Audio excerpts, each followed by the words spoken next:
son las 11 de la mañana con 7 minutos. Estamos acá de vuelta en Madero en Casa y como lo dije en el bloque anterior, tenemos una muy interesante entrevistada. Ya alguien recurrente acá en el estudio.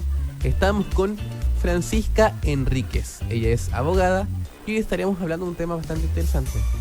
El divorcio por infidelidad. Primero, Francisca, ¿cómo estás? ¿Cómo está octubre, mitad de mes? Hablábamos en off que se vienen semanas de terror, por así decirlo, de este fin de 10º mes del año.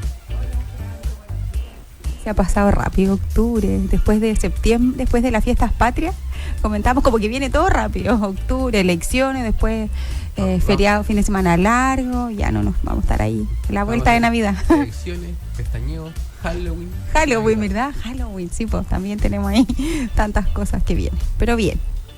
Me parece. ¿Cómo está, según tú? ¿Cómo está Antofagasta? ¿Cómo está el clima? ¿Ha estado bastante cambiante? Hoy día súper, porque había estado un poco más como caluroso y hoy día encontré que estaba como más helado, ¿no? Sí, estaba más fresquito hoy día. Un rato había mucho sol y ahora ya parece que desapareció. Cuando yo venía para acá encontré que estaba más helado, pero bueno, mejor. A mí no me gusta tanto el sol. A mí tampoco. Prefiero los días más otoñales. Los días más fríos. Sí. Ahí Fabián no está muy de acuerdo. ¿Le gustan más los días soleados, Fabián? Más que los soleados, siempre tiene calor. Haga frío, haga calor, siempre tiene calor. Ya, muy bien. No, yo prefiero el frío. Uno se abriga y ya un tecito y se solucionó. Exacto, sí. Más simple. Más simple el invierno. Y ahora en el contexto de lo que íbamos a conversar, lo dijimos recién, la infidelidad como causal de divorcio. En el contexto de nuestro sistema chileno, legal chileno, ¿cómo se define la causal de divorcio? Aquí estamos derechamente hablando de divorcio, estamos hablando de matrimonios que por lo tanto buscan disolver ese vínculo matrimonial cuando el motivo de esa disolución o de esa solicitud, de esa demanda es la infidelidad. Y aquí hemos hablado muchas veces de los divorcios por transcurso del tiempo, hemos hablado de qué pasa cuando es unilateral, qué pasa cuando es de mutuo acuerdo, pero en este caso estamos hablando del que se conoce como divorcio por culpa o divorcio sanción, que en el fondo es como una especie de sanción a alguna causal en las que ha incurrido alguno de los cónyuges. Hay varias, están tipificadas en la ley, pero dentro de ellas una de las más común, creo yo, junto con la de violencia intrafamiliar, es la infidelidad, es decir, que uno de los cónyuges finalmente haya mantenido una relación con una persona distinta a su otro cónyuge durante la vigencia del matrimonio. Eso es efectivamente la infidelidad y es causal de divorcio por culpa. Y lo más importante del causal de divorcio por culpa, que es lo que diferencia fundamentalmente del divorcio por el transcurso del tiempo, es que precisamente no requiere de este último requisito o condición. Yo puedo enterarme hoy día de una infidelidad, puedo considerar que mi matrimonio producto de esa causal está irremediablemente roto, es decir, que no hay posibilidad de poder una segunda oportunidad o una reconciliación, digamos que eso ha puesto término de manera definitiva al vínculo que existía, y yo puedo al otro día o a los días siguientes de inmediato poder interponer una demanda de divorcio para que un tribunal, a través de la dictación de una sentencia, disuelva este vínculo matrimonial precisamente por haber incurrido el otro cónyuge en una falta a los deberes, en este caso, que impone el matrimonio. Uno de ellos es, por cierto, la fidelidad. Y el otro requisito también importante de este tipo de divorcio es que solo puede interponer en este caso la demanda de divorcio culposo el cónyuge que se conoce como la víctima de esta infidelidad, ¿ya? No podría yo ser infiel y luego aprovecharme de mi infidelidad para solicitar el divorcio por esta causal, ¿ya? Por lo tanto, el cónyuge no culpable, por decirlo de alguna manera, el cónyuge que no incurre en la causal es el único que tiene la titularidad, es decir, que tiene la posibilidad de ejercer esta acción en contra del otro. Perfecto. Y en la resolución del divorcio como tal, en verdad, ¿la infidelidad es un factor decisivo o es como una causa más? Y además, ¿cómo se acredita? Lo que pasa es que hay que distinguir. Si lo que tú estás pidiendo es el divorcio por cualquier otro motivo y hubo infidelidad entre medio, por ejemplo, si tú estás solicitando un divorcio unilateral por transcurso del tiempo, porque en realidad llevamos 5 años separados y tú lo que quieres hacer presente es que llevas 5 años separada pero el motivo de la separación fue la infidelidad, evidentemente la infidelidad ahí no va a ser el factor determinante, porque estamos tramitando un divorcio por transcurso del tiempo. Entonces, en el fondo lo que digo es, me fue infiel y producto de esa infidelidad me separé y llevo más de 3 o más de 5, más de 7 años separada de hecho. Pero si lo que yo estoy demandando es el divorcio por culpa y específicamente alegando la causal de infidelidad, efectivamente acreditar esa causal va a ser la clave para que ese divorcio finalmente llegue a una sentencia que acoja la solicitud. ¿Ya? Yo tengo que acreditar, si lo que yo estoy diciendo es que me quiero divorciar porque me fueron infiel, lo que mueve ese juicio de alguna manera es acreditar, comprobar que efectivamente hubo una falta a ese deber de fidelidad y por lo tanto se debe acreditar. ¿Cómo lo puedo acreditar? Por todos los medios que establece la ley, siempre y cuando esos medios de prueba no afecten o no de alguna manera vulneren alguna de las garantías fundamentales de la otra persona. Por ejemplo, yo no puedo revisar el correo electrónico de mi cónyuge, ¿ya? Porque eso es un espacio privado y atentaría contra el derecho a la privacidad. Yo no puedo revisar el celular de mi cónyuge. Yo no puedo grabar conversaciones de 2 personas sin su consentimiento. No puedo tomar fotografías en un lugar privado. Pero si tengo otros medios de prueba, a lo mejor es muy común que dentro del matrimonio, las 2 personas que componen este matrimonio, una vez que se enteran de la infidelidad, haya una conversación por WhatsApp, por ejemplo. ¿Por qué me hiciste esto? Perdóname, no es lo que tú piensas, no fue así, fue solo una vez, no sé. Es muy común que exista entre esas 2 personas finalmente una conversación. O correos electrónicos, o mensajería de otro tipo, digamos, en donde en el fondo dan cuenta de que ambos están reconociendo el hecho y a partir de ese hecho están teniendo una conversación, ¿ya? Ahora, también puede ocurrir, que se ha dado, que existan estas como investigadores privados, que en el fondo también lo que buscan es pruebas, pero insisto, siempre dentro del marco de la legalidad, y ahí hay que distinguir, porque cuando hay para una persona a lo mejor basta con una imagen, una mirada, qué sé yo, para considerar que el matrimonio está roto. O sea, yo puedo haber visto a mi marido en alguna situación que a mí me parece comprometedora y que eso para mí es suficiente para no querer continuar con el matrimonio. Pero puede que eso, que es también un poco subjetivo, no sea suficiente para que un tribunal considere que efectivamente hubo una afectación al deber de fidelidad, ¿ya? Porque además el deber de fidelidad la fidelidad es algo también alguien puede considerar que viene infidelidad, por ejemplo, por tener una conversación que insinúe ciertas cosas, o directamente porque hubo un encuentro más bien físico entre 2 personas. Hay un parámetro, claro, es muy amplio. Entonces también hay que tener ahí, una cosa es lo que para mí en lo subjetivo implica una transgresión, digamos, a esa fidelidad, a esa confianza propia del matrimonio, y otra cosa es lo que el tribunal, bajo los parámetros, la jurisprudencia que existe, es considerado propiamente tal como infidelidad. ¿Y un testigo se puede considerar como una prueba? Digamos así, como un amigo de la pareja vio como, lo vi, lo voy a avisar a la otra persona. ¿Eso se puede considerar? De todas maneras, los testigos siempre son un medio de prueba que se incorpora en los juicios en donde se tramita un divorcio por culpa, en este caso por infidelidad. Que yo lo vi, o yo le conté, o él me contó, pero en realidad yo soy amigo de los 2 y si hoy día me está pidiendo que yo testifique, lo voy a hacer, o me enteré, o justo fui a un lugar y él estaba con otra persona y lo vi en tal acción. Efectivamente, los testigos, que en el fondo los testigos también, lo hemos conversado, existen testigos que pueden haber visto, o sea, haber en el fondo por sí mismo haber presenciado, escuchado, leído lo que van a testificar, o bien porque alguien más se lo contó. Mira, yo no lo he visto, pero 3 personas que son compañeros de trabajo me han contado esto, y las 3 me han contado lo mismo, y con la misma persona, etcétera. También podría ser efectivamente parte de su testimonio en un juicio, que podría, junto con otros medios de prueba, por cierto, dar por acreditada la infidelidad y por lo tanto disolver el matrimonio por producto de la infidelidad. Perfecto, Fran. Mira, súper cortito, que es importante resaltarlo. A propósito de que hoy día además en nuestro país existe el matrimonio igualitario, hace un tiempo atrás, no tanto, era la conducta homosexual era considerada como una causal de divorcio por culpa. ya que dentro del matrimonio una persona tuviera una conducta una conducta homosexual, que ni siquiera se cataloga, era la conducta homosexual, era considerada como causal de divorcio por culpa. Hoy día esa causal ya no existe, absolutamente coherente con la normativa legal vigente, pero eso no significa que una relación en paralelo al matrimonio con una persona del mismo sexo o de otro sexo puede efectivamente ser constitutivo de infidelidad. No sé si me explico la diferencia. Si hay un matrimonio entre un hombre y una mujer y la mujer, por ejemplo, tiene una relación con otra mujer, si bien ahí lo que se sanciona, entre comillas, no es la conducta homosexual, es el hecho de la infidelidad. Perfecto. Por tanto, eso también está dentro de ese del marco ya dentro de ese marco establecido, sí. Perfecto. Fran, y en ese sentido, ¿cuáles son las consecuencias legales de una infidelidad en términos de compensaciones económicas, pensión alimenticia, custodia de los hijos?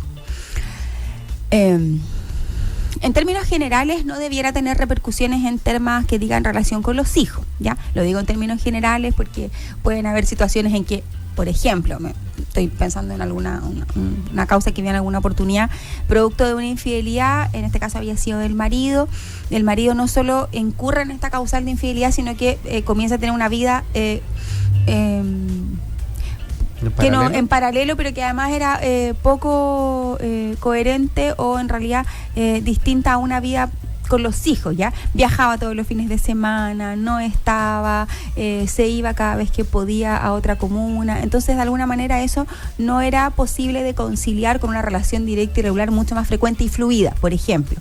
Pero no es que sea la infidelidad, sino que el hecho de que en el fondo, si está fijada una relación directa y regular de fin de semana por medio, pero el papá fin de semana por medio no está porque tiene una nueva pareja, se va a la playa, se va de viaje, se va de vacaciones, etcétera, en algún momento eso puede afectar, pero no es que afecte la infidelidad, no sé si me explico la diferencia, ¿ya? Pero por eso es súper caso a caso, pero en términos generales, la infidelidad no debiera afectar ni el cuidado personal, ni la relación directa y regular, ni la pensión de alimentos.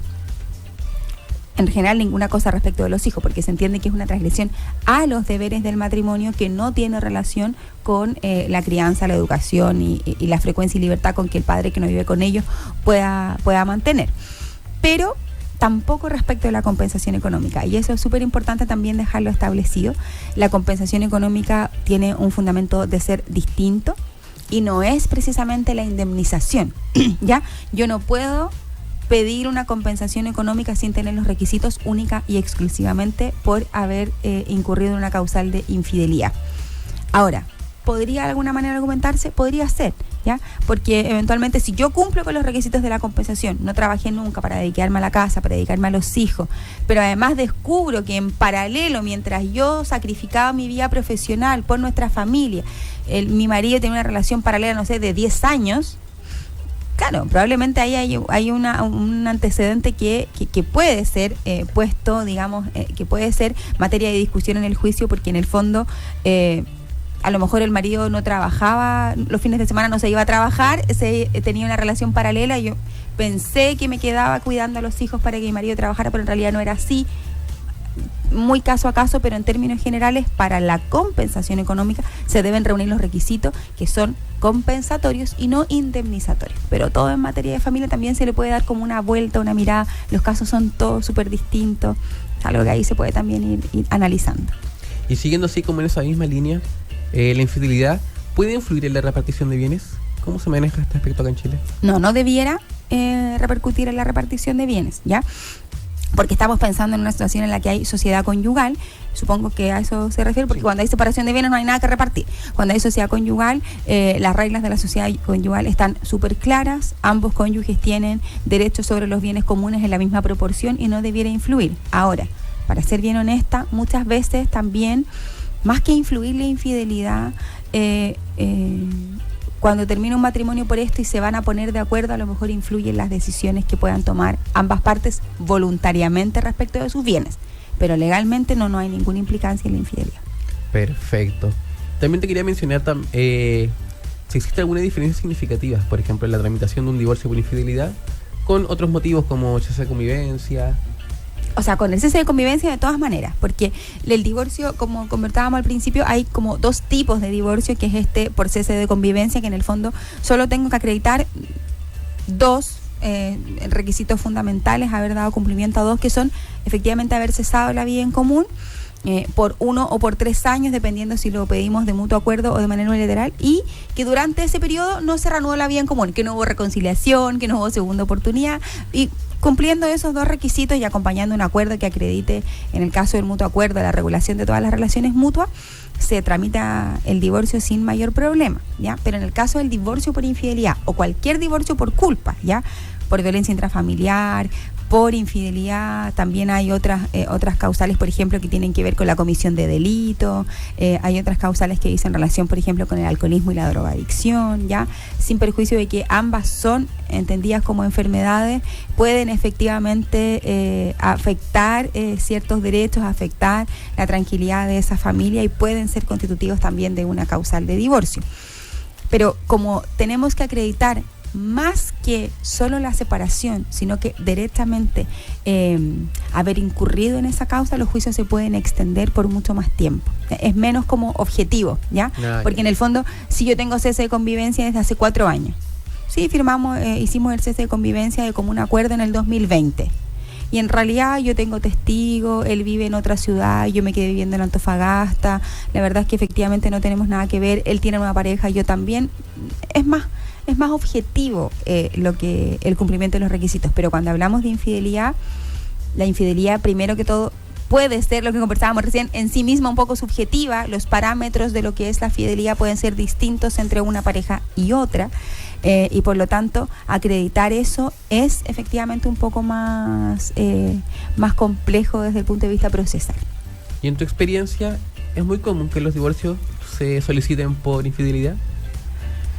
Es muchísimo menos común que los divorcios por el transcurso del tiempo, muchas veces por el estándar probatorio y por el hecho de que primero porque a veces yo no tengo pruebas, segundo porque a veces para una pareja la mera sospecha puede ser constitutiva de separación.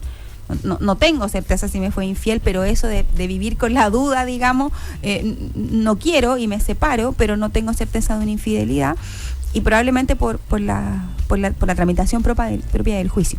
Pero sí es motivo de mucha consulta. Yo te diría que es más las consultas que se hacen a propósito de la infidelidad, y consultas súper similares a las que hemos estado resolviendo ahora. Si eso me afecta en términos económicos, si puedo, a propósito de la infidelidad, fui infiel, tengo temor que me demanden, puedo perder a mis hijos por haber sido, o sea, hay muchas como mitos a propósito de la infidelidad que sí son motivos de mucha consulta, pero no sé si realmente todas esas consultas terminan en un juicio, en un divorcio por culpa, o si no, directamente en una separación y en una regulación, por ejemplo, de temas relativos a los hijos. Pero sí es harta la consulta. Dentro del divorcio sanción y de todas las causales que establece la ley, la infidelidad es lejos la más consultada, ciertamente conjunto con la de violencia intrafamiliar. Perfecto. Y ya cuando son las 11:25, para ir finalizando, Fran, primero, ¿algún consejo, alguna recomendación para que alguien esté pasando por esto? ¿Cómo se prepara legal y emocionalmente? Y también, ¿cómo es posible encontrar? Bueno, para preparar un juicio por divorcio o por infidelidad hay que primero contar con ciertos medios de prueba, de todos los que la ley nos permite. En los tribunales de familia además se aplica la sana crítica, quiere decir que el tribunal va a ponderar en base a distintas situaciones las pruebas que han podido en el fondo ser incorporadas durante el juicio.